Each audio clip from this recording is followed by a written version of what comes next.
Hey everyone, welcome back to Landon Custom Classics. Did a little work on the Thunderbird the other day and had some issues, and I just wanted to go through it with some of you because I've seen a lot of bad content on YouTube telling you how to put on the Pertronix ignition improperly. I got the 1281 for Ford V8s. Actually found them at a yard sale the other day for $20 a piece. There's my distributor. We took this apart the other day and I put my module in here.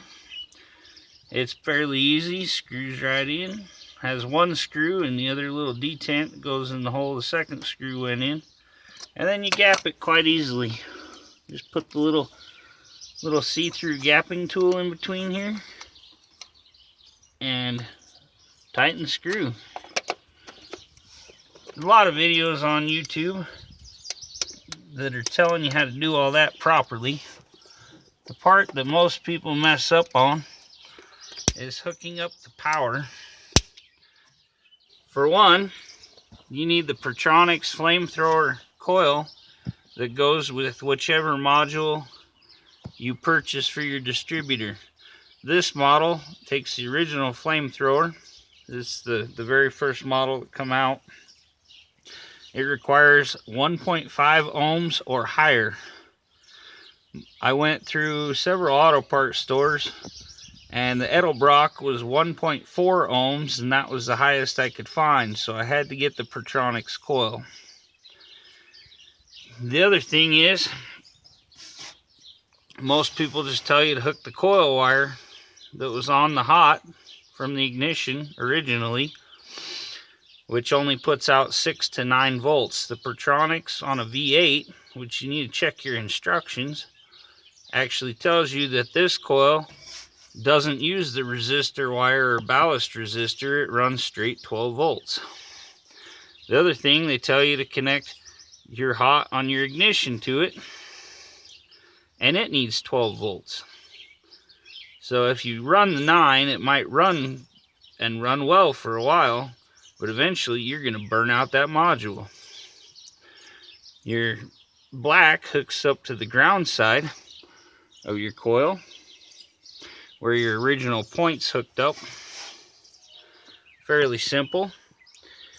Now my car, it's really hard to track down an ignition hot, and I've watched a lot of videos and it tells you to connect either into the wiring for your windows, which comes on with the key, but when you crank it, it loses power because it's an accessory.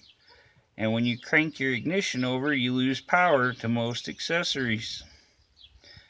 I found another wire that I hooked into that stayed hot when I turned the key, but as soon as I hooked it up to it and turned it once, I lost that power, so something is now wrong in my wiring.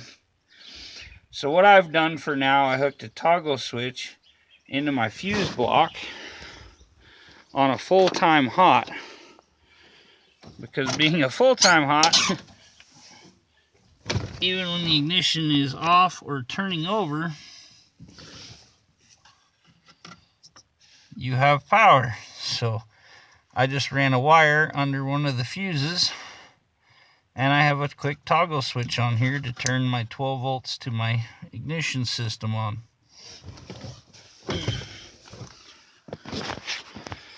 There's just too many people out there trying to do these videos that don't know what they're talking about, and they will lead you astray and cost you a lot of time and money.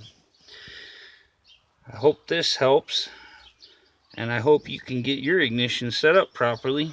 I wasn't able to test all the wires off the ignition and find the one that I need due to no strength in my fingers since I tried to cut my hand off on Wednesday.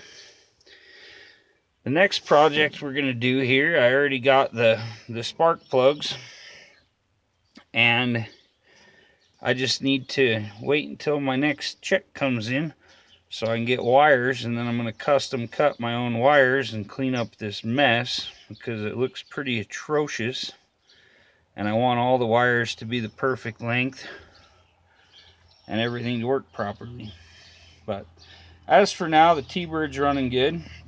Also looks like we need to pick up some engine degreaser and clean this baby up. She's just kind of sitting out here on the farm, and things get quite dirty.